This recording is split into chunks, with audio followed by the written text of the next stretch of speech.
السلام علیکم ورحمۃ اللہ وبرکاتہ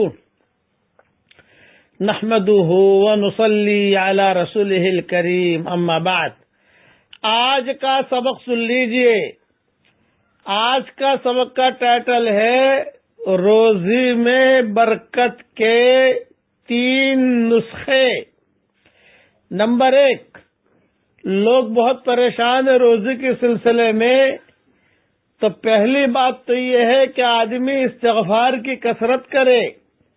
اللہ کا وعدہ ہے کہ استغفار زیادہ کرو گے تو میں تمہیں خوشحالی والی زندگی دوں گا۔ یہ قرآن میں ہے، یمتعکم متاعا حسنا الی اجل مسمی۔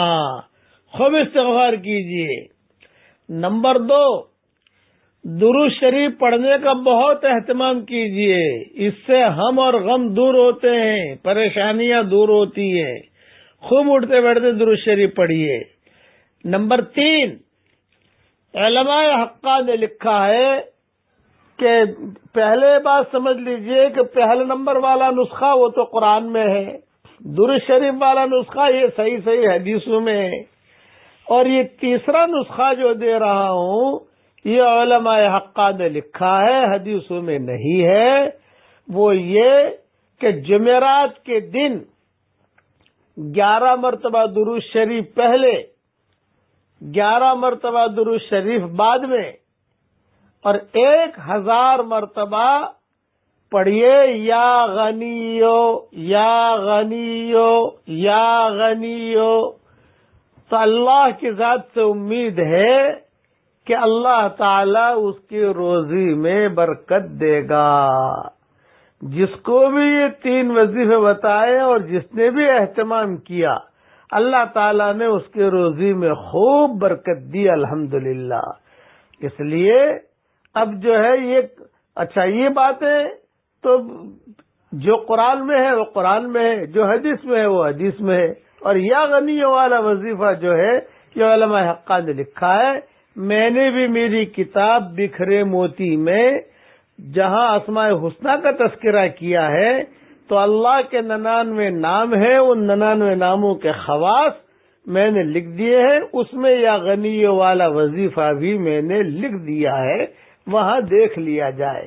میں دعا کرتا ہوں کہ اللہ جو بھی پریشان حال ہو اس کی پریشانیوں کو دور فرما، جو روزی کی تنگی میں مبتلا ہوں عافیت کے ساتھ ان کے لیے اللہ روزی کی تنگی کو دور فرما، جو ناجائز عشق میں مبتلا ہو ناجائز عشق سے اللہ تو اسے نجات دے دے۔ اے اللہ جو ہیرا پھیری والی زندگی میں مبتلا ہو عافیت سے ہیرا پھیری والی زندگی سے بچا لے۔ اے اللہ جس نے بھی مجھ سے دعاؤں کے لیے کہا ہو یا دعاؤں کے لیے خطوط میں لکھا ہو، یا جن کا مجھ پر کسی قسم کا حق اور احسان ہو، یا جو ہمیں اپنی دعاؤں میں یاد کرتے رہتے ہوں، یا مائیں بہنیں ہمیں اپنی دعاؤں میں یاد کرتی رہتی ہوں، ہماری ساری دعاؤں میں ان کا پورا حصہ نصیب فرما۔ اب پڑھ لیجئے میرے ساتھ، استغفر اللہ الذی لا الہ الا هو الحی القیوم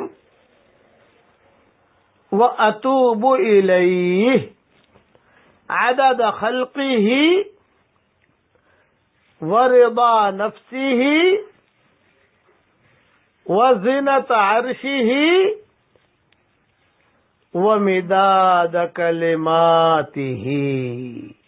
اللہ اچھا استغفار میں جو استغفار آپ کو یاد ہو وہ پڑھنے کا اہتمام کریں، درود شریف میں جو یاد ہو وہ پڑھنے کا اہتمام کریں، اور یا غنیو تو ہے ہی، اسے پڑھنا پڑے گا، لیکن یا غنیو والا جو وظیفہ ہے یہ حدیث میں نہیں ہے، علماء حقہ کا لکھا ہوا ہے۔ اللہ تعالی ہم سب سے اللہ خوش ہو جائے، آمین آمین۔ والسلام علیکم ورحمۃ اللہ وبرکاتہ، وآخر دعوانا ان الحمدللہ رب العالمین۔ الخلق كله ولك الفضل كله وإليك يرجع الأمر كله وإليك يسعد الكلم الطيب كله اللهم لك الحمد بالإسلام لك الحمد بالإيمان لك الحمد بالقرآن لك الحمد حتى ترضى لك الحمد إذا رضيت لك الحمد بعد الرضا اللهم لك الحمد كالذي نقول وخيرا مما نقول لك الحمد كالذي تقول لك الحمد في الحال ولك الحمد في المآل اللهم لك الحمد في الأولى ولك الحمد في الآخرة اللهم لك الحمد حمدا حمدا اللهم لك الشكر شكرا شكرا اللهم يا رب صل وسلم دائما أبدا على حبيبك خير الخلق كلهم اللهم صل على سيدنا محمد بن عبد الله القائم بحق الله ما ضاق أمر إلا فرجه الله اللهم اغفر لنا ذنوبنا. ایک پوائنٹ بتاتا ہوں لیکن حدیث میں نہیں ہے. مجھے کہتے ہو ڈر بہت لگتی ہے, کروڑوں آدمی سنتے ہیں دنیا بھر میں, لیکن حدیث میں نہیں ہے. لیکن اہل مدینہ کا معمول رہا ہے, چونکہ مدینہ منورہ میں رہتا ہوں نا, جب بھی کوئی پریشانی آوے کچھ بھی آوے تو آدمی جو ہے شہداء احد کے پاس جاوے, ان کو سلام کرے اور اللہ سے دعا مانگے. بہت مجرب چیز ہے. شہداء احد سے تو مانگنا نہیں ہے بھائی, نبی سے تو مانگا نہیں جاتا. میں تو کلیئر کرتا ہوں نا, مانگنا کس سے ہے بھائی؟ اللہ سے. دینے والا کون ہے؟ اللہ. لیکن وہ جگہ اسی ہے جہاں یہ لوگ دفن ہے کہ وہاں آدمی کی دعا قبول ہوتی ہے. آدمی اللہ سے مانگے کہ اللہ پاک سلام تو میں ان کو کر رہا ہوں, سلام تو کسی کو بھی کر سکتے ہو, مغفرت کی دعا کسی کو بھی کر سکتے ہو, لیکن یہ کہ اللہ سے مانگے کہ اللہ میری فلاں پریشانی ہے تو میری پریشانی دور کر. خاص طور سے جن کے نکاح نہیں ہوتے وہاں جا کر دعا مانگتے ہیں, نکاح ہو جاتے ہیں ان کے. چونکہ مدینہ منورہ میں رہا تو لوگ ملتے ہیں نا, ہمارے بیانات ہوتے ہیں, یہ ہوتے ہیں, جاتے ہیں, آتے ہیں, آ جاتے ہیں. تو انہوں نے یہ سفر میں سنا ہے مجھے, یہ کہا کہ اب جب کوئی بھی ایسا ہو تو ہم بھیج دیتے ہیں, جب سلام کریں ان کو, لیکن دعا مانگ اللہ سے. ہمیشہ یاد رکھنا, ہم سلام تو کریں گے حضور صلی اللہ علیہ وسلم کو, لیکن مانگیں گے اس سے بھائی؟ دینے والا کون ہے؟ اللہ. ہر چیز ہر منزل میں اللہ کی محتاج ہے. اللہ کسی منزل میں کسی چیز کا محتاج اور پابند نہیں ہے. احد پہاڑ جو ہے نا, یہ احد پہاڑ حضور صلی اللہ علیہ وسلم دیکھتے تھے, وہ احد پہاڑ کی مستقل فضیلت ہے. اور حضور کہتے تھے احد یحبنا ونحبہ, احد یحبنا ونحبہ, احد ہم سے محبت کرتا ہے, ہم احد سے محبت کرتے ہیں. خاص طور سے جب بارش ہوتی ہے اس وقت میں احد پہاڑ جو چمکتا ہے تو ہم لوگ مستقل دیکھنے کے لیے نکلتے ہیں. بارش سونے کی طرح چمکتا ہے وہ, جب بارش خوب گرتی ہے اور احد پہاڑ کو تو عرب لوگ سب دیکھنے کے لیے آتے ہیں کہ یار کیسا چمک رہا ہے. حالانکہ پہاڑ تو دنیا میں ہم نے بہت دیکھے بھائی. ہم تو اب لوگ مجھے پوچھتے ہیں کہ مولانا آپ کون سے ملک میں گئے ہو, میں نے کہا بھائی یہ پوچھ کون سے ملک میں نہیں گیا, یہ پوچھ کہ کون سے ملک میں نہیں گیا یہ پوچھ, تو پتہ چلے کہ یہاں نہیں گیا. اللہ سب جگہ لے گیا, سب جگہ کا پہاڑ بھی دیکھیں, لیکن اس کی نوعیت ہی الگ ہے. مولانا سید خان صاحب رحمۃ اللہ علیہ فرماتے تھے کہ بھئی یہاں سے تم جو ہے احد پہاڑ پر جاؤ اور اللہ سے دعا مانگو. یہ مولانا سید خان صاحب رحمۃ اللہ علیہ ہمیں کہتے تھے, ان کی تربیت میں رہے ہم, کہ تم جو احد پہاڑ پر جاؤ, شہداء احد کو سلام بھی کرو, اور احد پہاڑ پر جا کر کہیں پر بیٹھ کر اللہ سے دعا مانگو. وہ قربانیاں جو ہیں وہ اب تک احد پہاڑ اس کی گواہی دیتا ہے, جو قربانیاں دی گئی ہیں.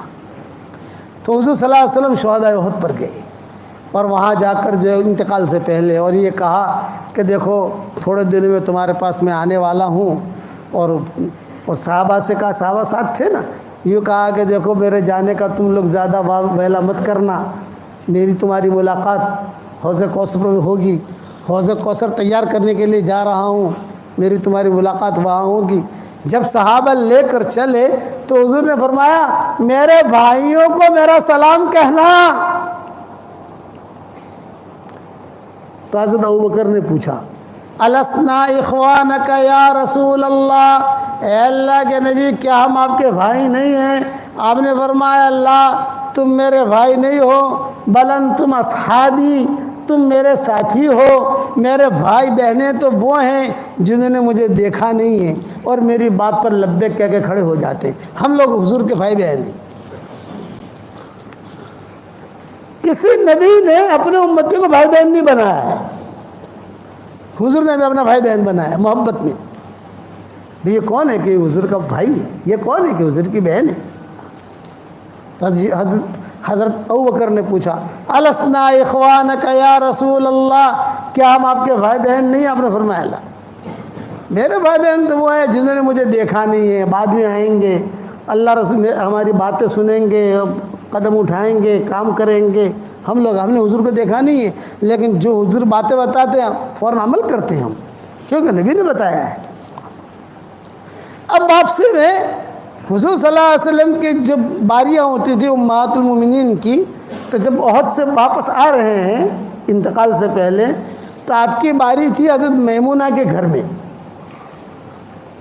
تو حضور صلی اللہ علیہ وسلم نے اب امہات المومنین کو جمع کیا اور جمع کر کے کہا کہ بھئی دیکھو، باری تو ہے آج میمونہ کی، لیکن میری خواہش یہ ہے کہ اب میری طبیعت ٹھیک نہیں ہے، آخری دن چل رہے ہیں، تو اگر خوشی کے ساتھ تم سب اجازت دے دو تو میں عائشہ کے پاس رہوں.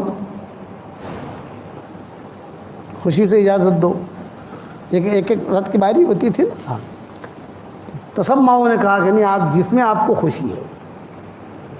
تو حضرت عائشہ کی وہاں حضور نے قیام کیا، یہ آخری دن گزر رہے ہیں. اور جب حضرت عائشہ کا وہاں قیام کیا تو ایک دم سے قیام ہوا نا. بھی باری تھی کہاں؟ حضرت میمونہ کے وہاں. تو انہوں نے تیاری کر رکھی تھی، بستر کی، کپڑوں کی، جو بھی ترتیب ہوتی ہے رکھی تھی. لیکن اب یہ تو بالکل فیصلہ پلٹ گیا کہ بھائی تم اجازت دو تو میں عائشہ کے پاس رہوں، لیکن میری دوائیں بھی جانتی ہے، وہ میری خدمت بھی کرتی ہے. خدمت تو سب کرتی ہیں، لیکن یہ کہ میری خواہش ہے کہ میرے دن آخری وہیں گزرے سب. اب یہاں جو ہے حضرت عائشہ نے کوئی تیاری تو کی نہیں تھی. بات سمجھ میں آ رہی نہیں آ رہی؟ یہ مضمون بہت لمبا ہے، 5 گھنٹے کا یہ مضمون ہے جو مجھے 8:25 کو ختم کرنا ہے. کہ بھی حضرت عائشہ نے تیاری تو کی نہیں تھی. تو ساری ماؤں نے کہا کہ عائشہ جلدی جلدی تمہیں جو چیز کی ضرورت ہو ہم مہیا کر دیتے ہیں. کھجور کی ضرورت ہے کھجور لے آتے ہیں، دودھ کی ضرورت ہے دودھ لے آتے ہیں، اور خالتے میں اشارہ کر دینا ہم لے آئیں گے. یعنی دوسرے ماؤں نے مدد کی کمرہ صاف کرانے میں. یہ نبی آ رہا ہے تو کمرہ تو صاف کرنا پڑے گا نا، بستر ٹھیک کرنا پڑے گا، تکیہ ٹھیک رکھنا پڑے گا، جو دوائیں وہ ڈھنگ سے رکھنی پڑے گی. اب حضور صلی اللہ علیہ وسلم یہاں آئے حضرت عائشہ کے کمرے میں. حضرت عائشہ کے کمرے میں جب آئے حضور صلی اللہ علیہ وسلم، تو عائشہ رضی اللہ تعالیٰ عنہ فرماتی تھی کہ حضور صلی اللہ علیہ وسلم کے دوسرے دن جب فجر کا وقت آیا تو سارے کے سارے ملاقات کے لیے آئے. حضرت علی بھی آئے، حضرت فاطمہ بھی آئی، سب آئے، امہات المومنین بھی آئے، حضرت ابوبکر بھی آئے، سب آئے. اور سب نے آ کر کہا کہ حضرت آفتاب کی طبیعت بہت اچھی ہے ماشاءاللہ. شہداء احد کے پاس سے جا کر آ کر تھا بالکل جوان بن گئے، دیکھو چہرے پر کیسا رونق ہے. آپ نے فرمایا ہاں آج مجھے بہت اچھا لگ رہا ہے. وہ جو ٹینشن تھا، وہ جو فکر تھا، وہ طبیعت بے چینی تھی، آج نہیں ہے. آج میری طبیعت بہت اچھی ہے، بہت ہے. تو پھر سب لوگ جڑے ہوئے تھے حضور کے ساتھ. تو اب حضرت فاطمہ نے کہا کہ ابو جی اگر اجازت ہو، میں کئی دنوں سے یہاں پر ہوں تو میں بھی ذرا علی کے پاس ہوا ہوں. حضرت علی بھی تھے کہ ہم ذرا گھر چلے جائیں، گھر کو بھی دیکھ لیں، ہمارا کوئی چوٹی وغیرہ ٹھیک کر لیں، بال وغیرہ ٹھیک کر لیں، گھر کے کچھ کام ہیں دھونے کے کپڑوں کے. حسن حسین کو بھی دیکھا نہیں ہے کئی دنوں سے ہم نے. حسن حسین بھی کھڑے ہوئے تھے وہاں. اجازت لی تو آپ نے حضور نے اجازت دی تھی کہ جاؤ، تم جاؤ. یہ دونوں میاں بیوی نکل گئے. حسن حسین تھے، آپ نے ان کو پیار کیا، آؤ تم بھی جاؤ ماشاءاللہ. یہ بھی کھیلتے کھلتے نکل گئے. اب حضرت ابوبکر آئے. حضرت ابوبکر نے آ کر کہا کہ حضرت میں جو ہے کئی دنوں سے یہاں ہوں، آج آپ کی طبیعت ماشاءاللہ مجھے بہت اچھی لگ رہی ہے، تو میں بھی بنت خارجہ کے پاس ہوا ہوں. بنت خارجہ ان کی دوسری بیوی کا نام تھا جو عوالی میں رہتی تھی. ایک بیوی یہاں رہتی تھی حضور صلی اللہ علیہ وسلم کے قریب کہیں، اور ایک بیوی رہتی تھی بنت خارجہ، اس کا نام تھا. یہ رہتی تھی عوالی میں. آج کل ہم جہاں رہے ہیں عوالی میں، وہاں ان کا مکان تھا. وہاں سے پیدل جانا ہو تو 20-25 منٹ پیدل کے لگتے ہیں وہاں. میں وہاں ہوا ہوں، کئی دنوں سے گیا نہیں ہوں. آپ نے فرمایا ہاں میری طبیعت اچھی ہے. حضرت عمر وہاں کھڑے تھے تو حضرت عمر نے مانگی نہیں اجازت، لیکن حضرت علی نے اجازت مانگ لی، امہات المومنین نے اجازت مانگ لی، سب نے. یہ فرمایا کہ حضرت ہمارے مکان بھی ایسے ہی ہیں، ہم نے چوٹیاں بھی ٹھیک نہیں کی ہیں, کپڑے بھی ایسے ہی رکھے ہوئے ہیں. اب تو عائشہ ہے آپ کے پاس یہاں خدمت کے لیے, ہم بھی اپنا کام نمٹا لیں. آپ نے سب کو اجازت دے دی. حضرت عمر کھڑے تھے, حضرت عمر نے کہا تھا میں جانے کا نہیں, میں نہیں جانے کا, میں نہیں جانے کا. حضرت عائشہ سے کہا میں باہر کھڑا ہوں, کوئی بھی ضرور, میں بیٹھا ہوا ہوں باہر گھر کے, کوئی بھی ضرورت ہو تمہیں یا کوئی حاجت ہو, کوئی بھی چیز لانی ہو تو صرف کھٹ کھٹ کرنا, میں آ جاؤں گا. حضرت عمر نہیں گئے, حالانکہ ان کی بھی ایک دو بیویاں تھیں. حضرت عمر کہتے تھے مجھے کھٹک تھی, میں نے اجازت مانگی ہی نہیں.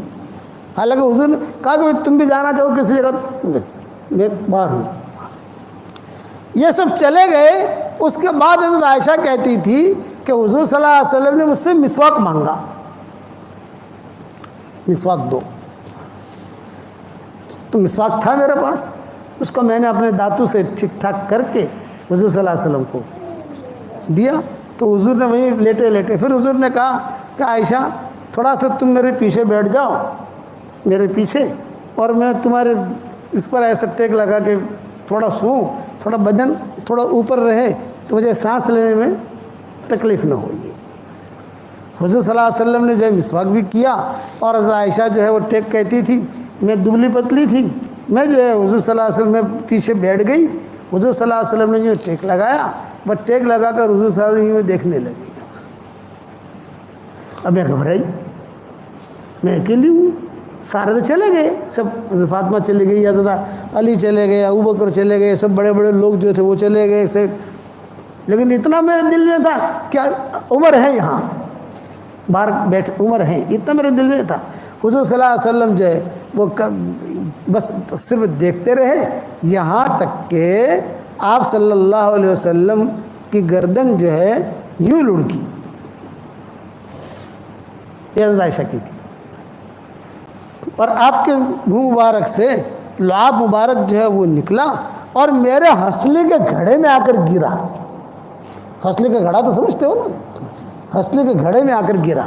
یہ حدیث کے الفاظ کہہ رہا ہوں میں آپ کو. اب میں خبر آئی, مجھے ٹھنڈک بھی لگی, کمرے میں خوشبو بھی آئی, خوشبو بھی دیکھی, سنگی. اب میں گھبرائی, میں نے کہا یہ کیا ہوا اچانک, سب تو چلے گئے. تو میں آہستہ آہستہ آہستہ پیچھے ہٹی, پیچھے ہٹی اور حضور صلی اللہ علیہ وسلم کو کہتی رہی یا رسول اللہ, یا رسول اللہ, یا رسول اللہ. یوں تھوڑا ہاتھ پھیرا, تھوڑا انگلیاں دبائیں, شاید کچھ بات کریں حضور صلی اللہ علیہ وسلم کچھ, لیکن حضور صلی اللہ علیہ وسلم خاموش. اب میں نے کبھی کسی کو مرتے دیکھا نہیں تھا. میں ایک تو کسی کو مرتے دیکھو تو ہمارے خاندان, ہمارے یعنی امہات المومنین میں سب سے زیادہ معمر عورت تھی ام سلمہ. یاد رکھنا امہات المومنین کی جو ٹولی تھی نا پوری, تو اس کے دو ذمہ دار تھے. آدھی ٹولی کی ذمہ دار حضرت عائشہ ہوتی تھی اور آدھی ٹولی کی ذمہ دار حضرت ام سلمہ ہوتی تھی. کسی مسئلے میں حضرت عائشہ اور ام سلمہ متفق ہو گئی تو حضور کہتے تھے کوئی ٹینشن نہیں, دونوں متفق ہو گئی. اور اگر ایک نے بھی مخالفت کر دی تو ٹینشن شروع. تو یہ ام سلمہ معمر تھی. ابو سلمہ کو مرتے ہوئے دیکھا تھا انہوں نے. یہ آئی حضرت عائشہ کے پاس اور حضرت عائشہ کے پاس کہا عائشہ کیا ہوا, کیا ہوا, یہ بولے بھی ایسا ہوا, میں تو اکیلی تھی اور یہ دیکھو یہ حضور کا تھوک مبارک بھی دیکھو ہنسلی کے گھڑے کے اندر. ہنسلی تو سمجھتے ہو نا بھائی, بعض لوگوں کا جو گھڑا ہوتا ہے. تو عائشہ کہتی تھی وہ سب تو میرا گھڑا تھا, اس وقت میں بدن موٹا نہیں ہوا تھا تو گھڑا تھا. تو اس ہنسلی کے گھڑے میں جو ہے حضور صلی اللہ علیہ وسلم کا لعاب مبارک گرا. تو حضرت ام سلمہ نے کہا عائشہ کوئی ہے نہیں یہاں, مرد گنے حضرت عمر ہیں, حضرت عمر مجھے کہہ گئے ہیں, باہر کھڑے ہیں وہ حضرت عمر. تو حضور کا تو انتقال ہو گیا ہے. یہ ام سلمہ نے کہا کہ موت ایسی ہی آتی ہے. دیکھیے پسینہ بھی ہے, دیکھیے کسی کا انتقال ہو جائے اور پیشانے پر پسینہ آئے, یہ اس کی مغفرت کی علامت ہے. اس لیے میں کہتا ہوں کہ آدمی زیادہ سے زیادہ کلمہ پڑھتا رہے، لا الہ الا اللہ محمد رسول اللہ، زیادہ سے زیادہ کلمہ پڑھتا رہے۔ موت کے وقت میں زبان جو ہے اتنی بھاری ہو جاتی ہے کہ کوئی چیز زبان سے نکلتی نہیں ہے، کہ کلمہ بار بار پڑھتا رہے گا کلمہ نکلے گا۔ جب حضرت ام سلمہ نے کہا کہ بھئی یہ تو حضرت عائشہ کہتی ہے کہ مجھے تو پتہ ہے حضرت عمر وہاں ہے، تو فوراً جائے دستک دی، فوراً کھٹ کیا۔ تو حضرت عمر نے کہا کچھ کہنا چاہتی ہو عائشہ؟ یہ فرمایا کہ تمہارے نبی کو دیکھو کیا ہو رہا ہے۔ صحابہ اور بھی تھے، تو حضرت عمر کہتے ہیں کہ میں نے کہا کہ تم بقی کی طرف منہ کر کے کھڑی ہو جاؤ۔ بقی جو ہے مشرق کی طرف ہے، کہ بقی کی طرف منہ کر کے کھڑی ہو جاؤ پردے کے ساتھ، میں آتا ہوں اندر۔ حضرت عمر آئے، حضرت عمر کے ساتھ مغیرہ ابن شعبہ بھی آئے، یہ دو آئے، اور انہوں نے جو آ کر دیکھا حضرت عمر نے اور کہا، اور جو حضور صلی اللہ علیہ وسلم کے پیشانی پر ہاتھ بھی رکھا، ہاتھ بھی دبایا، پاؤں بھی دبایا حضرت عمر نے، کہ حضور خاموش، اور مغیرہ ابن شعبہ بھی خاموش۔ حضرت عمر نے کہا عائشہ گھبرانے کی بات نہیں ہے، غنودگی طاری ہوئی ہے اور بہت سخت غنودگی ہے، تھوڑی دیر میں انشاءاللہ غنودگی ختم ہو جائے گی، ٹینشن مت لو، حضور کا انتقال نہیں ہوا ہے۔ یہ حضرت عمر نے کہا کہ حضور کا انتقال نہیں ہوا ہے، غنودگی ہے، گہری نیند میں ہے حضور، اور تھوڑی دیر میں غنودگی ٹھیک ہو جائے گی۔ وَأَمَّا سُكُوتُ مُغِیرَةَ يُحَيِّرُنِي، حضرت عمر کہہ رہے ہیں کہ انتقال نہیں ہوا اور مغیرہ ابن شعبہ خاموش ہیں، تو ان کی خاموشی مجھے ٹینشن میں پیدا کر رہی تھی، ایک بول رہا ہے دوسرا کیوں نہیں بول رہا؟ بھئی بولے تو دونوں بولے نا، بھئی مغیرہ ابن شعبہ خاموش کیوں؟ یہ بھی بڑے آدمی ہیں۔ وَأَمَّا سُكُوتُ مُغِیرَةَ يُحَيِّرُنِي، مغیرہ کی خاموشی یہ مجھے ٹینشن میں ڈال رہی تھی۔ یہ کہہ کر حضرت عمر تو چلے گئے، مغیرہ ابن شعبہ بھی چلے گئے۔ اب گھر میں اکیلی مائیں آئیں تو سب نے کہا نہیں حضور کا تو انتقال ہو چکا ہے۔ اب ہم شش و پنج میں باہر گئے تو باہر صحابہ تھے، تو باہر صحابہ نے حضرت عمر سے پوچھا کیا حال ہے حضور کا، کیسے طبیعت ہے؟ یہ فرمایا کہ بہت سخت گہری نیند میں ہے حضور صلی اللہ علیہ وسلم، انتقال نہیں ہوا ہے۔ تو ایک صحابی نے حضرت مغیرہ ابن شعبہ سے پوچھ لیا، ارے بھی تم بھی تو گئے تھے اندر، کیا ہوا؟ تو اب مغیرہ ابن شعبہ نے کہا عمر جو سمجھے ہیں غلط سمجھے ہیں، میں جو سمجھاؤں صحیح سمجھاؤں، پھر آپ کیا سمجھے ہو کہ حضور کا یہ وصال ہو گیا ہے؟ یہ حضرت مغیرہ ابن شعبہ نے کہا، یہ کہا صحابہ میں سب سے پہلے حضور کے انتقال کی خبر دینے والے مغیرہ ابن شعبہ ہیں۔ ماں ایسا کہتی تھی کہ ہم تو شش و پنج میں تھے، انتقال ہوا ہے کہ نہیں ہوا، اور عمر نے منع کر دیا تو ظاہر بات ہے حضرت عمر کی بات کا اعتبار ہے۔ تو جب یہ دونوں باہر گئے تو ہم بھی دروازے پر کھڑے ہو گئے، کیا باتیں کرتے ہیں دروازے پر، اور وہاں صاحب آپس سے بات کر رہے تھے، کوئی کہہ رہا تھا انتقال ہوا۔ حضرت مغیرہ ابن شعبہ نے کہا نہیں بھی دیکھو عمر جو سمجھے ہیں وہ غلط سمجھے ہیں، میں جو سمجھاؤں صحیح سمجھاؤں، کہ حضور صلی اللہ علیہ وسلم اللہ کے وہاں چلے گئے۔ اب اتنا حضرت عمر کو سننا تھا، حضرت عمر جذبات میں آ گئے۔ یہ فرمایا خبردار جس نے کہا کہ حضور کا انتقال وہ اپنا انتقال سمجھ لے، تلوار نکال لی، حضور کا انتقال ہونا ہی نہیں ہے، ابھی تو کتنے کام باقی ہیں یہودیوں کے، بے ایمانوں کے سارے دنیا میں دین پھیلنا ہے، یہ باقی ہے، یہ باقی ہے، یہ باقی ہے، یہ باقی ہونا ہی نہیں ہے، ابھی وقت مرے جائیں گے دنیا سے، لیکن ابھی نہیں، ابھی حضور کا انتقال نہیں ہوا ہے۔ اب مغیرہ ابن شعبہ جو ہے سہم گئے، ڈر گئے، گھبرا گئے، بڑے آدمی ہیں۔ بس یہ مضمون یہاں پر ختم کرتا ہوں بھائی۔ کتنے بجے؟ 8:30 بجنے آئے۔ یہ مضمون انشاءاللہ بعد میں پتہ نہیں کیسے شروع ہوا ہے، یہ مضمون بعد میں سنائیں گے، ہمیں ہمارا 2 گھنٹے کا سفر بھی ہے بھائی۔ اب آپ لوگ اب جب بھی اللہ مجھے دوسری مرتبہ لائے تو خالی یہاں تک کہنا یہاں تک کہا تھا تم نے، تو بعد میں آگے بیان کریں گے انشاءاللہ۔ اتنا لمبا مضمون ہے، پھر کیسے حضور کا انتقال ہوا، پھر کیسے جو ہے جنازے کی نماز پڑھی گئی، سب کیا۔ میں تو آپ حضرات سے ایک درخواست کرتا ہوں میں آپ سے کچھ ہدیہ لینے آیا ہوں, مجھے ہدیہ دو گے بھائی؟ دیکھو آواز ڈھیلی پڑ گئی. ارے ہدیہ دو گے کہ نہیں دو گے؟ دیکھو ہم چندہ نہیں مانگتے, میرا کوئی مدرسہ نہیں ہے, کوئی چندہ نہیں مانگتا, لیکن ہدیہ ضرور مانگتا ہوں. دو گے بھائی بتاؤ؟ بس میری درخواست یہ ہے کہ جب بھی میرے سبق سنو یا جب بھی میرے بیانات سنو, میرے لیے دعا کر دینا. اتنا تو کرو گے کہ نہیں؟ ایک بات یہ ہوگی. دوسری بات یہ ہے کہ میں آپ کو ہدیہ دینے آیا ہوں, 10 مرتبہ سورہ اخلاص پڑھ لو تو جنت کے اندر ایک محل تیار ہو جاتا ہے. آج کل میرے شاگردوں کو کہتا ہوں 313 مرتبہ سورہ اخلاص پڑھنے کی عادت ڈالو, 31 بنگلے جنت میں تیار ہو جائیں گے انشاءاللہ. اور کوئی انکم ٹیکس والا آپ کو فون نہیں کرے گا. تمہارے 20 نگر میں تو انکم ٹیکس والے بہت آتے ہیں نا کہ بھائی صاحب تم اتنے پیسے کہاں سے لائے تم.